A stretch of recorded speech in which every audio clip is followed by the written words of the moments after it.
Lahat ng nakain ko sa Buffalo Wings and Things since 2009. Dito tayo ngayon sa bagong branch sa Estancia. So bagong bukas lang tong Buffalo Wings and Things. So sa menu nila syempre ang highlight sa kanila yung fried chicken. So meron din sila mga burger, nachos at iba pa.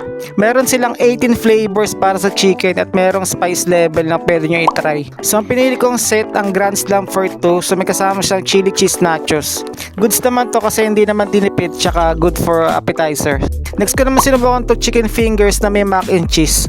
May kasama talaga tong Nutribus kasi pambata talaga to. Sinubukan ko kasi mura siya, tsaka masarap naman, sulit naman sa price. Next ko naman sinubukan tong cheeseburger. Masarap to sa akin kasi malaki yung patty. So hindi naman siya yung tinipid na burger.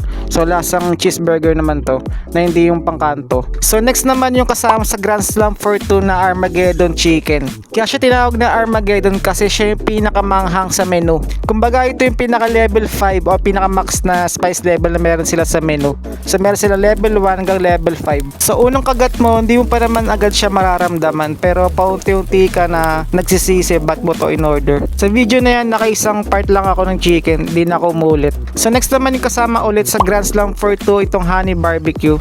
Ito hindi ko naman na malasahan dahil sa anghang ng Armageddon. Sa video na yan mukha akong hindi pawis pero lagatak ang pawis ko, buong katawan pati na sombrero pawis na rin.